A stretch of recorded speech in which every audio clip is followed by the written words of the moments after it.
जन लोकपाल की मांग पर अन्ना के अनशन का आज चौथा दिन। वो उनको नहीं चला रहे हैं। अन्ना हजारे रानीगढ़ पहुंचे आम आदमी पार्टी के नेता गोपाल। इसका कांग्रेस जिम्मेदार है, लेकिन मीडिया के मालिक जो हैं, खाने के लिए आप लोगों को अनाज मिलता रहेगा।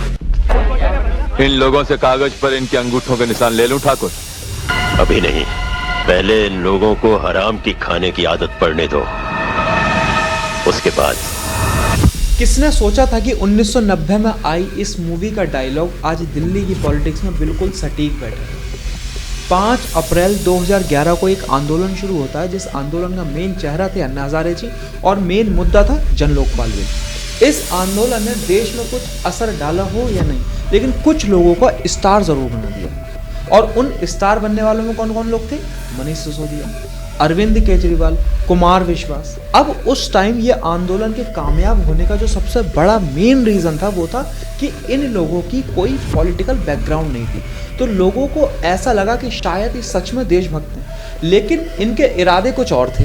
अब इस आंदोलन का जो मेन चेहरा थे, मतलब अन्ना हजारे जी, वो आज कहाँ हैं शायद लोगों को नहीं पता, लेकिन इस आंदोलन से जो लोग हीरो बन गए वो आज जरूर पावर में बैठे हुए हैं। उस टाइम दिल्ली में और केंद्र में सरकार थी कांग्रेस की, तो जाहिर सी बात है इसी सरकार के खिलाफ आंदोलन होना था, इसी सरकार के खिलाफ सारे कदम उठाने थे, बहुत सारी कस्में खाई गई, बहुत सारे वादे किए गए कि हम कभी पॉलिटिक्स में नहीं आएंगे। लेकिन जैसे ही आंदोलन खत्म होता है, लोगों के असली चेहरे सामने। आंदोलन सिर्फ एक बहाना था, असली पिक्चर शुरू होती है आंदोलन के बाद, जहां लोगों से बोला गया कि अगर नाले की गंदगी साफ करनी है तो नाले में उतरना पड़ेगा, और ये बोलकर एक पार्टी की शुरुआत होती है जिसका नाम होता है आम आदमी पार्टी। लोग जान चुके थे कि अरविंद केजरीवाल कौन है, तो जाहिर सी बात है अपनी पॉलिटिक्स को सिर्फ एक आंदोलन तक तो सीमित नहीं रहने देना था, आगे देश में राज भी करना था।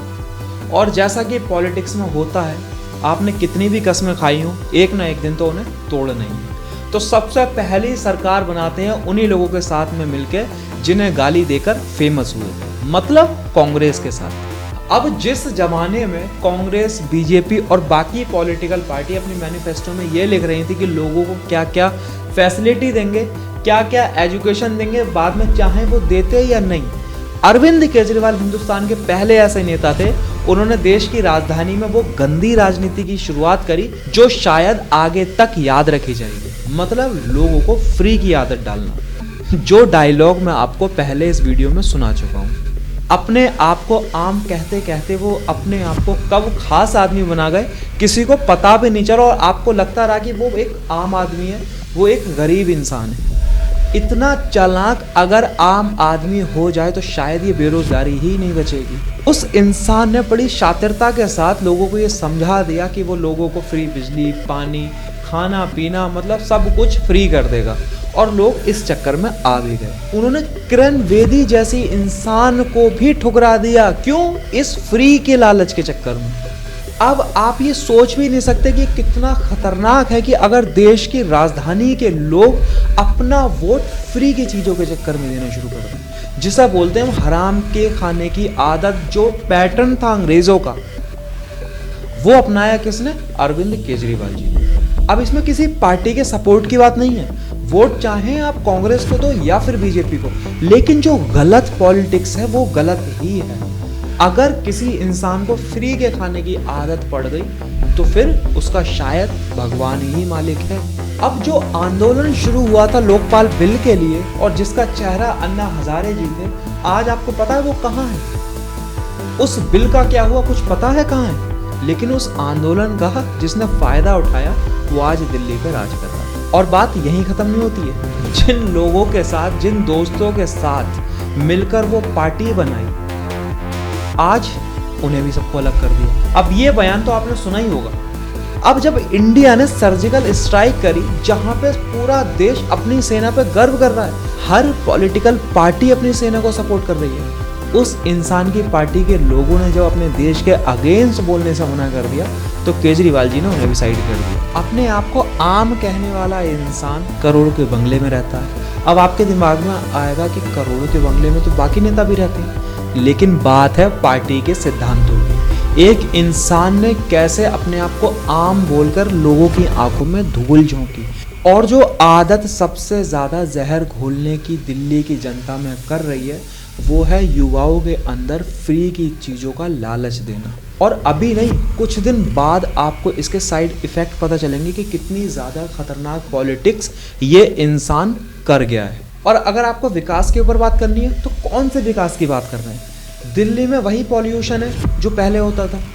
दिल्ली में 2.5 से 3 लाख झुग्गी झोपड़ी हैं, जिसमें 17 से 18 लाख वोटर हैं। आप मुझे आंकड़े बताओ कि इस पार्टी के राज में कितनी झुग्गी झोपड़ी खत्म हुई। एक बार आप दिमाग लगाकर सोचो कि आम आदमी पार्टी की पॉलिटिक्स का एक पैटर्न रहा है कि जब इलेक्शन आते हैं तो ये बहुत बड़े बड़े वादे करके पब्लिक से झूठ बोलकर वोट ले लेते हैं, और जब वो वादे पूरे नहीं हो पाते हैं तो फिर ये रोना शुरू कर देते हैं कि बीजेपी या फिर कोई भी दूसरी पार्टी उन्हें काम करने नहीं दे रही। पहले झूठे वादे कर दो, उसके बाद सारी चीज़ें केंद्र पे डाल दो, और केंद्र में किसी की भी गवर्नमेंट हो सकती है।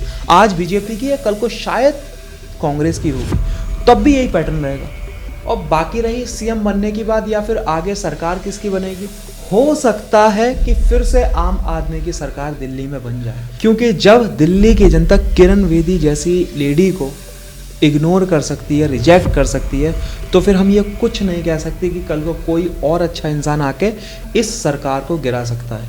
क्योंकि वही 10 साल में एक आदत दिल्ली की जनता में जो सबसे ज़्यादा जहर की तरह घुल चुकी है, वो है झूठे फ्री के वादे।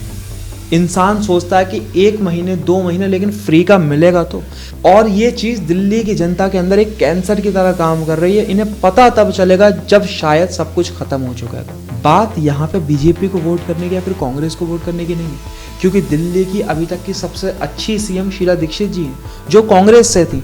तो ये मुद्दा नहीं है कि आप किस पार्टी को वोट करो, लेकिन उस पार्टी को वोट करो जो आपको फ्री के वादे ना करे, बल्कि ये वादे करे कि शिक्षा कहाँ से आएगी। आपको ये नहीं बताया कि मैं आपको फ्लाइट फ्री दूंगा या फिर आपको खाना फ्री दूंगा। आप ये पूछो कि हमारे बच्चों को एजुकेशन कैसे अच्छी मिलेगी, हमारे बच्चों की जॉब कैसे लगेंगी, क्योंकि जिस दिन ये चीज़ें होने लगी तो फ्री की शायद आपको ज़रूरत ही नहीं पड़ेगी। बाकी एक अपील है दिल्ली की जनता से कि आपने फ्री की चीज़ों के चक्कर में 10 साल अपने बर्बाद कर दिए। शायद आज भी आप झुग्गी झोपड़ी में रह रहे हो। आप एक बार वोट शायद विकास के लिए करके दें, और वो किसी भी पार्टी को हो सकता है। आप ये मत देखो कि आपको फ्री की चीज़ें कौन दे रहा है। अगर आपको लगता है कि कांग्रेस का कोई लीडर काबिल है तो उसको ज़रूर मौका दो, क्योंकि अगर आप ऑटो चलाते हो तो ये कोशिश करो कि आपके बच्चों को वही ऑटो ना चलाना पड़े।